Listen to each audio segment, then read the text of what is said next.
Hello, ഇന്ന് നമ്മൾ ഉണ്ടാക്കാൻ പോകുന്നത് ചക്ക വരട്ടിയത് കൊണ്ടുള്ള ചക്കടയാണ് കേട്ടോ. ചക്ക വരട്ടിയത് ഫ്രീസറിൽ നിന്നെടുത്ത് ആവശ്യത്തിന് ചക്ക വരട്ടിയത് എടുത്ത് ചൂടായ പാനിലേക്ക് ഇടാം. അതിലേക്ക് ആവശ്യത്തിന് ഉരുക്കിയ ശർക്കരപ്പാനി ചേർക്കുക. നമ്മുടെ മധുരത്തിനനുസരിച്ച് ചേർക്കാവുന്നതാണ്. ചക്ക വരട്ടിയതും ശർക്കരപ്പാനിയും ഒക്കെ ഒന്ന് യോജിപ്പിച്ച് എടുക്കുക. അപ്പോൾ ഇളം ചൂടിൽ കിടന്ന് ആ ചക്ക കുറച്ചുകൂടെ സോഫ്റ്റ് ആവാനും മെൽറ്റാവുകയും ചെയ്യും. അതിലേക്ക് നമ്മൾ ആവശ്യത്തിന് നെയ്യ് ചേർക്കുക. ഞാനിവിടെ നാടൻ നെയ്യാണ് ചേർക്കുന്നത്. നമുക്ക് ഇഷ്ടമുള്ള അനുസരിച്ച് നെയ്യ് ചേർക്കാവുന്നതാണ്. അതിലേക്ക് പിന്നെ നമുക്ക് കുറച്ച് സ്പൈസസ് ചേർക്കാം.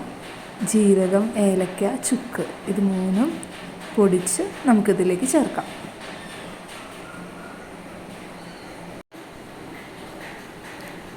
ഇതെല്ലാം നന്നായി മിക്സ് ചെയ്തതിന് ശേഷം ആവശ്യത്തിന് ചിരകിയ തേങ്ങയും ആവശ്യത്തിന് അരിപ്പൊടിയോടും ചേർത്ത് നന്നായി എല്ലാം യോജിപ്പിക്കത്തക്ക നല്ലോണം കൈകൊണ്ടോ തവി കൊണ്ടോ ഇളക്കി യോജിപ്പിച്ചെടുക്കാം.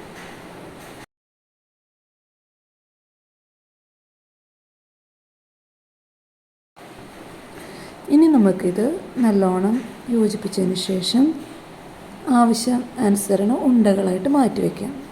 നമുക്ക് എത്ര വലിപ്പത്തിലാണ് വേണ്ടതെന്ന് വെച്ചാൽ അതനുസരിച്ച് നമ്മളിത് കുറച്ച് ബാച്ചസ് ആയിട്ട് മാറ്റി വയ്ക്കാം.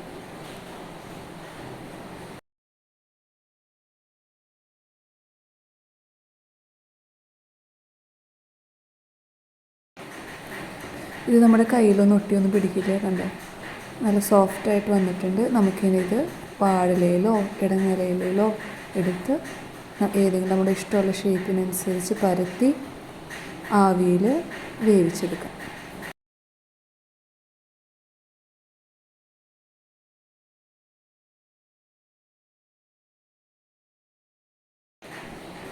അതിനായിട്ട് ഇഡ്ഡലി പാത്രത്തിനകത്ത് ആവശ്യത്തിന് വെള്ളം തിളപ്പിച്ച് ആവി വന്നതിന് ശേഷം നമ്മുടെ ഈ വാഴയിലയിൽ വെച്ചിരിക്കുന്ന അടയുടെ മാവെടുത്ത് ഇതിലേക്ക് വെച്ച് മൂടി വെച്ച് ഒരു 10 മിനിറ്റ് വേവിക്കുക.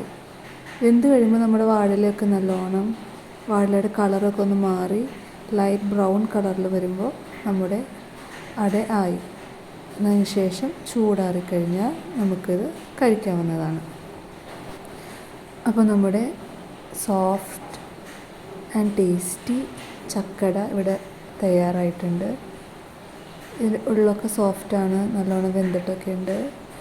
10 മിനിറ്റ് മതി നമുക്കിത് റെഡിയായി കിട്ടാനായിട്ട്. അപ്പോൾ എല്ലാവരും ഒന്ന് ട്രൈ ചെയ്ത് നോക്കുക. നിങ്ങളുടെ ഫീഡ്ബാക്ക്സ് കമൻസിൽ അറിയിക്കുക. Thank you. Happy cooking. God bless. നല്ല ചൂട് ചായയുടെ കൂടെ നമുക്ക് കഴിക്കാം കേട്ടോ.